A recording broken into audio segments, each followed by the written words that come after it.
Hello foodies, this is Faisal from andcook। আজকে আপনাদের জন্য থাকছে একটা স্পেশাল রেসিপি। আর আমি আজকে আপনাদেরকে তৈরি করে দেখাবো চিকেন মোমো।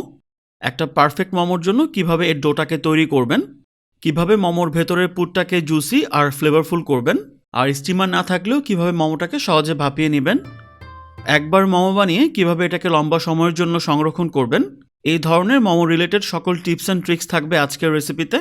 সেই সাথে বোনাস হিসাবে থাকবে নেপালি মোমো চাটনির সেই অথেন্টিক রেসিপি। আশা করছি ভিডিওটা আপনাদের ভালো লাগবে আর এটা আপনাদের অনেক উপকারে আসবে। সো আর কথা না বাড়িয়ে let's go to my kitchen and cook. সবার প্রথমে আমি মোমোর র্যাপার বা মোমোর আউটার লেয়ারটা তৈরি করব। সো সেটার জন্য প্রথমে আমি একটা ডো বানিয়ে নিব। সেজন্য একটা মিক্সিং বোল নিয়ে তাতে নিয়ে নিচ্ছি 1 কাপ ময়দা, সাথে দিয়ে দিচ্ছি হাফ কাপ কর্নফ্লাওয়ার, লবণ অ্যাড করে দিচ্ছি হাফ চা চামচ বা স্বাদ মতো। এবার আমি সব কিছুকে সামান্য মিক্স করে নিচ্ছি যাতে করে লবণটা ময়দার সাথে ভালোভাবে মিশে যায়। আপনারা চাইলে কিন্তু এই পুরো ডোটা শুধুমাত্র ময়দা দিয়েও করতে পারেন, তবে আপনারা যদি এখানে শুধু ময়দা দিয়ে এই ডোটা তৈরি করেন তাহলে কিন্তু মোমোর আউটার লেয়ারটা খেতে তেমন একটা টেস্টি হবে না। আর আপনারা যদি এখানে ময়দার সাথে কর্নফ্লাওয়ারটাকে ইউজ করেন সেক্ষেত্রে কিন্তু মোমোর টেস্টটা অনেক বেড়ে যাবে। এবার আমি এখানে অ্যাড করে দিচ্ছি গরম পানি। মোমোর ডোটা তৈরি করার সময় আপনারা অবশ্যই পানিটাকে এখানে আস্তে আস্তে অ্যাড করবেন। পানি যদি আপনারা একসাথে বেশি পরিমাণে দিয়ে দেন সেক্ষেত্রে কিন্তু ডোটা বেশি নরম হয়ে যাওয়ার চান্স থাকবে। মোমোর ডোটা বানানোর জন্য কতটুকু পানি লাগবে তার একটা রেশিও আছে, আর সেটা হচ্ছে আপনারা যে পরিমাণ ময়দা বা কর্নফ্লাওয়ার এই মোমোর ডোতে ব্যবহার করবেন পানির পরিমাণ হবে তার অর্ধেকের কিছুটা কম। যেমন ধরুন আপনি যদি 1 কাপ ময়দা দিয়ে এই ডোটা তৈরি করেন সেক্ষেত্রে আপনাদের পানি লাগবে হাফ কাপ থেকে কিছুটা কম। আর অবশ্যই এখানে গরম পানিটাকে অ্যাড করতে হবে, এতে করে মোমোর যে আউটার লেয়ার বা কোটিংটা আছে সেটা সফট হবে আর খেতেও ভালো লাগবে। পানিটা কিন্তু মোটামুটি ঠান্ডা হয়ে গেছে। এবার আমি হাত দিয়ে এটা সামান্য মথে নিচ্ছি। এবার আমি সামান্য তেল ডোটার উপরে মেখে নিচ্ছি। এবার আমি এটাকে প্রায় 30 মিনিটের জন্য একটা ঢাকনা দিয়ে ঢেকে রাখবো। আপনারা যে কোনো পরিষ্কার ভেজা কাপড় বা প্লাস্টিকের র্যাপ দিয়েও এটা ঢেকে রাখতে পারেন। শুধু খেয়াল রাখবেন ডোটা যেন সরাসরি বাতাসের সংস্পর্শে না থাকে। এবার আমি মোমোর ভেতরের ফিলিং বা পুরটা বানানোর প্রিপারেশন শুরু করব। আর এজন্য শুরুতে আমার লাগবে চিকেন কিমা। তবে আজকে আমি বাজার থেকে চিকেন কিমাটা না কিনে আমি নিজেই তৈরি করব। তবে আপনারা চাইলে বাজার থেকে কেনা রেডিমেড চিকেন কিমা দিয়েও এই মোমোটা বানাতে পারবেন। চিকেন কিমা বানানোর জন্য আমি এখানে চিকেন ব্রেস্ট নিয়ে নিয়েছি। সবার প্রথমে আমি চিকেন ব্রেস্টটাকে একটু ছোট ছোট করে টুকরা করে নিচ্ছি। আর কিমা করার আগে মাংসটাকে অবশ্যই ভালোভাবে পরিষ্কার পানি দিয়ে ধুয়ে নিতে হবে। আর মাংসটাকে ছোট ছোট করে টুকরা করে নিয়ে এবার ছুরির সাহায্যে আমি এটাকে এভাবে সামান্য চপ করে নিব। আর আমি মাংসটাকে ঠিক ততক্ষণ চপ করতে থাকবো যতক্ষণ না পর্যন্ত এটা পুরোপুরিভাবে কিমায় পরিণত হচ্ছে। তবে খেয়াল রাখবেন মোমো ফিলিং বা পুরের জন্য চিকেনটাকে কিন্তু গ্রাইন্ডারে বা ব্লেন্ডারে একদম পেস্ট করে নেওয়া যাবে না। চিকেনটাকে পেস্ট করে নিলে কিন্তু মোমোর ভেতরের টেক্সচারটা ভালো হবে না, অর্থাৎ মোমোটাকে স্টিম করার পরে এর ভিতরের পুরটা কিন্তু তখন দলা পেকে থাকবে। সো পারফেক্ট একটা মোমো বানানোর জন্য অবশ্যই আপনারা দানাদার মাংসের কিমাটা ব্যবহার করবেন। চিকেনটা কিমা করা হয়ে গেছে আর এখানে প্রায় 500 গ্রামের মতো চিকেন কিমা আছে। এবার আমি এখানে দিয়ে দিচ্ছি 200 গ্রাম মিহি করে কাটা পেঁয়াজ কুচি, সেই সাথে দিয়ে দিচ্ছি 3-4 টেবিল চামচের মতো পেঁয়াজ পাতা কুচি, 3 টেবিল চামচের মতো দিয়ে দিচ্ছি ধনে পাতা কুচি, কাঁচামরিচ কুচি দিয়ে দিচ্ছি 4-5টার মতো। আর ঝালের পরিমাণটা কিন্তু আপনারা আপনাদের পছন্দ মতো এখানে বাড়িয়ে কমিয়ে নিতে পারেন। এবার আমি এখানে কালো গোলমরিচের গুঁড়া দিয়ে দিচ্ছি প্রায় 2 চা চামচ। অ্যাড করছি 2 টেবিল চামচ সয়া সস, আর এটা হচ্ছে লাইট সয়া সস। স্বাদ মতো লবণ দিয়ে দিচ্ছি। সয়া সসে কিন্তু অলরেডি লবণ থাকে, সো লবণটা এখানে আপনারা একটু স্বাদ মতো বুঝে শুনে অ্যাড করবেন। এবার আমি আদা আর রসুন এখানে অ্যাড করব, তবে আদা রসুনটাকে আমি কাঁচা অ্যাড করব না, এটাকে আমি সামান্য ভেজে নিব। আর সেজন্য একটা প্যানে আমি প্রায় 1.5 টেবিল চামচের মতো তেল দিয়ে দিচ্ছি। সাথে দিয়ে দিচ্ছি 20-25 গ্রামের মতো বাটার। বাটারটা যখন গলতে শুরু করবে তখন আমি এখানে অ্যাড করছি 1 টেবিল চামচ আদা কুচি, সাথে দিয়ে দিচ্ছি 1 টেবিল চামচ রসুন কুচি। এখানে চাইলে আপনারা আদা আর রসুনের পেস্টটাও ব্যবহার করতে পারবেন। এবার এই আদা রসুনটাকে আমি মিডিয়াম হিটে সামান্য ভেজে নিব। আর এভাবে যদি আদা রসুনটাকে সামান্য ভেজে নেওয়া যায় তাহলে কিন্তু আদা রসুনের কোনো কাঁচা গন্ধ থাকবে না, আর সেই সাথে সুন্দর একটা অ্যারোমেটিক ফ্লেভার এই পুরে অ্যাড হবে। আর মোমোর পুরটাকে সফট আর জুসি করার জন্য অবশ্যই এখানে বাটারটাকে ব্যবহার করতে হবে। মিডিয়াম হিটে আদা রসুনটাকে 1-2 মিনিট ভেজে নেওয়ার পরে এবার আমি চুলাটাকে বন্ধ করে দিব। আর এটা যখন পুরোপুরিভাবে ঠান্ডা হবে তখন আমি চিকেনের সাথে এটাকে অ্যাড করব। আপনারা কিন্তু আদা রসুন সহ গরম তেলটা কখনোই পুড়ে দিবেন না। আর আপনারা যদি গরম তেল সহ আদা রসুনটা এখানে অ্যাড করেন সেক্ষেত্রে কিন্তু মোমোর যে শেলফ লাইফ সেটা অনেক কমে যাবে, কারণ আমি এই মোমোটা স্টোর করব। এবার এখানে আমি অ্যাড করে দিচ্ছি 1 থেকে 1.5 টেবিল চামচের মতো পানি। মোমোর পুর বানানোর সময় সামান্য পানি ব্যবহার করলে মোমোর পুরের টেক্সচারটা কিন্তু অনেক স্মুথ হবে, সেই সাথে এটা মোমোটাকে জুসি করতেও সাহায্য করবে। আর মোমোটা কিন্তু ভেতর থেকে ড্রাই হয়ে যাবে না। তবে সেটা চিন্তা করে কিন্তু আপনারা আবার বেশি পানি দিতে যাবেন না, সেক্ষেত্রে কিন্তু হিতে বিপরীত হয়ে যেতে পারে। অর্থাৎ বেশি পানি দিলে রান্নার সময় মোমোটা কিন্তু ভেঙেও যেতে পারে। সো এখানে পানিটা দিতে হবে খুব সামান্য পরিমাণে।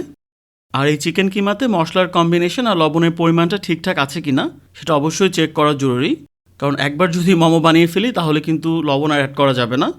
সো কিমাটা ভালো করে মাখা হয়ে গেলে আপনারা এখান থেকে সামান্য কিমা নিয়ে একটু ভেজে দেখতে পারেন বা স্টিম করে নিতে পারেন, আর খেয়ে দেখতে পারেন যে লবণটা ঠিকঠাক আছে কিনা।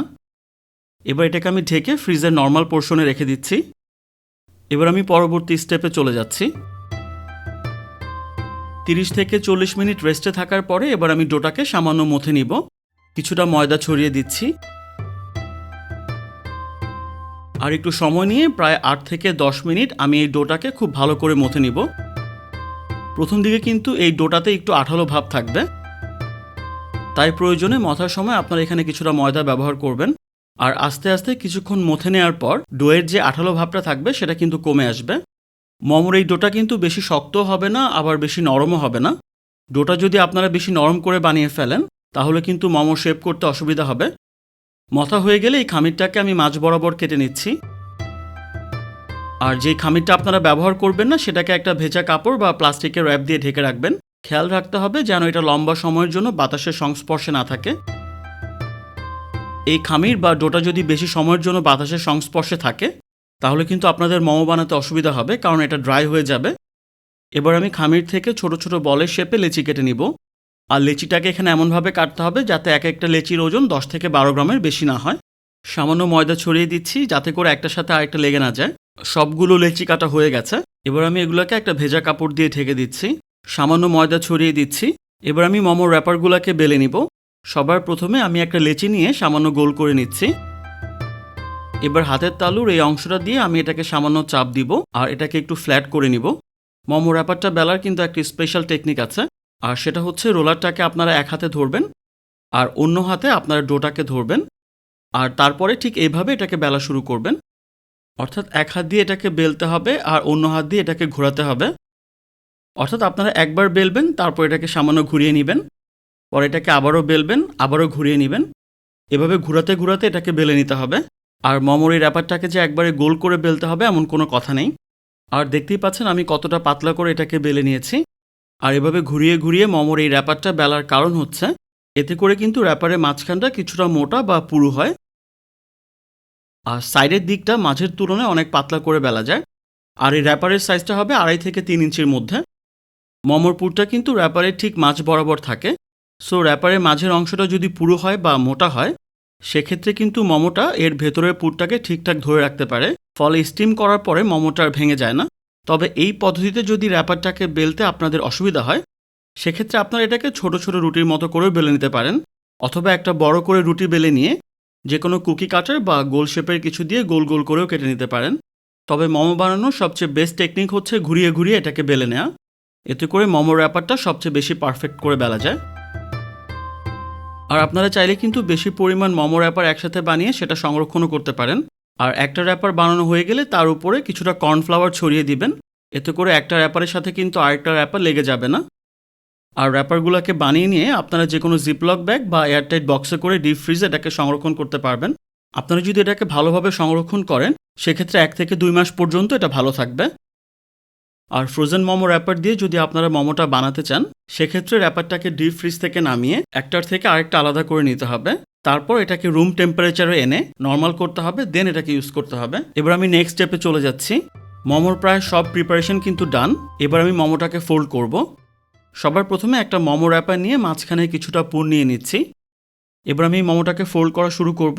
আমি এরকম একটা পাশ থেকে আঙ্গুলের সাহায্যে সামান্য চেপে দিয়ে এটাকে এভাবে সিল করে দিচ্ছি। এবার মোমোর বাকি অংশটা আমি আস্তে আস্তে কুচি দিয়ে সিল করে ফেলবো। এবার 2 হাতে আঙ্গুলের সাহায্যে আমি এক একটা করে কুচি বানাবো বা এক একটা করে ফোল্ড করব, আর এভাবে সামান্য চাপ দিয়ে আমি এটাকে সিল করে দিব। তারপর আমি আরও একটু সামনে এগিয়ে আরেকটা কুচি বা ফোল্ড দিব, আর একইভাবে এটাকেও চাপ দিয়ে সিল করে দিব। এভাবে করে আমি সামনে এগোতে থাকবো আর কুচি দিয়ে দিয়ে এটাকে সিল করতে থাকবো।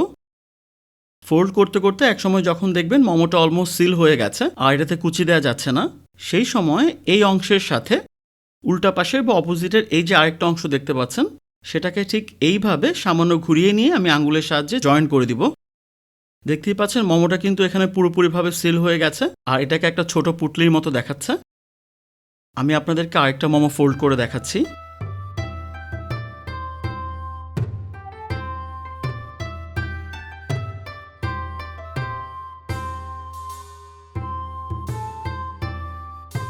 এবার আমি আপনাদেরকে ডিফারেন্ট আরেকটা স্টাইলে মোমোটাকে ফোল্ড করে দেখাবো। আর এবারে এটাকে আমি মাঝ বরাবর অর্ধেক করে সামান্য চেপে চেপে ভাঁজ করে ফেলবো, আর তখন এটাকে হাফ মুনের মতো দেখাবে। এখন আমি এই যে মাঝের অংশটা আছে সেটাকে সামান্য চেপে সিল করে দিব। আর এটার ডানে আর বামে দুপাশে কিন্তু এখনও খোলা আছে। এখন আমি বাম পাশের অংশটা আগে ফোল্ড করব, আর সেজন্য আঙ্গুল দিয়ে আমি এভাবে একটা করে কুচি করব, সামান্য চেপে সিল করে দিব। একইভাবে আরেকটা কুচি করে এটাকেও সিল করে দিব, আর বাকি যে ফাঁকা জায়গাটা আছে সেটাকে এভাবে চেপে বন্ধ করে দিব। দেখতেই পাচ্ছেন বাম পাশে কিন্তু আমি 2টা ফোল্ড দিয়েছি আর বাম পাশটা কিন্তু পুরোপুরিভাবে সিল হয়ে গেছে। এবার আমি একইভাবে ডান পাশটাকেও ফোল্ড করে নিব, আর ডান পাশেও কিন্তু আমি 2টা ফোল্ড করেছি। শেষবারের মতো আবারও সামান্য চেপে আমি মোমোটাকে সিল করে দিচ্ছি। এই 2টা শেপ ছাড়াও কিন্তু আপনারা আপনাদের পছন্দ মতো যে কোনো শেপে মোমোটাকে ফোল্ড করতে পারেন। পরবর্তীতে আরও বিভিন্ন প্রকার মোমো ফোল্ডের টেকনিক আমি আপনাদের সাথে শেয়ার করব। তবে আজকে আমি এই গোল পুটলি শেপেই মোমোগুলোকে বানিয়ে নিচ্ছি। আর আজকে আমি যে পরিমাণ ডো আর পুর তৈরি করেছি সেটা দিয়ে প্রায় 25টার মতো মোমো হয়েছে। মোমোর সাইজের উপর ডিপেন্ড করে সংখ্যাটা আপনাদের কিছুটা বেশি কম হতে পারে। এবার আমি মোমোগুলোকে স্টিম করতে চলে যাচ্ছি। এবার স্টিমারের প্লেটটাতে সামান্য তেল ব্রাশ করে নিচ্ছি। এতে করে মোমো স্টিম করার পরে সহজে স্টিমার থেকে উঠে আসবে। আর মোমোগুলোকে কিন্তু একটু ফাঁকা ফাঁকা করে বসাতে হবে, কারণ স্টিম হওয়ার সময় মোমোর সাইজটা কিন্তু কিছুটা ফুলে বড় হয়ে যায়। সো আপনারা যদি মোমোর মাঝে গ্যাপ না রাখেন সেক্ষেত্রে কিন্তু একটা মোমোর সাথে আরেকটা মোমো লেগে যেতে পারে। সো পানিটা ভালোভাবে ফুটতে শুরু করেছে। এবার আমি মোমোটাকে স্টিমারে বসিয়ে দিচ্ছি। এবার আমি একটা ঢাকনা দিয়ে এটাকে স্টিম করব প্রায় 12 থেকে 15 মিনিটের মতো। তবে আপনাদের যদি এই ধরনের কোনো স্টিমার না থাকে তাও কোনো অসুবিধা নেই। সেক্ষেত্রে আপনারা যে কোনো একটা ডিপ পাত্রে পানিটাকে ফুটতে দিবেন, আর পানির মধ্যে এই ধরনের একটা স্ট্যান্ড বসিয়ে দিবেন। আর পানিটা যখন ফুটতে শুরু করবে তখন মোমোগুলোকে একটা চালনিতে বসিয়ে স্ট্যান্ডের উপর বসিয়ে দিতে হবে। তবে অবশ্যই চালনিতেও কিন্তু তেল ব্রাশ করতে হবে। আর খেয়াল রাখবেন চালনিটা যেন পানি থেকে কিছুটা উপরে থাকে, অর্থাৎ মোমোর গায়ে যেন পানি না লাগে। মোমোটা স্টিম হতে থাকুক, আর এই সুযোগে আমি আপনাদেরকে দেখিয়ে দিচ্ছি মোমোটাকে আপনারা কিভাবে স্টোর করবেন। মোমোটাকে সংরক্ষণের জন্য প্রথমে এগুলাকে একটা ট্রেতে বসিয়ে সাজিয়ে নিতে হবে, আর এগুলোকে একটু ফাঁকা ফাঁকা করে সাজাতে হবে। এবার ডিপ ফ্রিজে 1 থেকে 2 ঘন্টার জন্য এগুলাকে রেখে কিছুটা শক্ত করে নিতে হবে। 1-2 ঘন্টা পরে মোমোটা যখন কিছুটা শক্ত হবে তখন এগুলোকে ফ্রিজ থেকে নামিয়ে যে কোনো এয়ারটাইট কন্টেইনার বা জিপলক ব্যাগে সংরক্ষণ করতে হবে।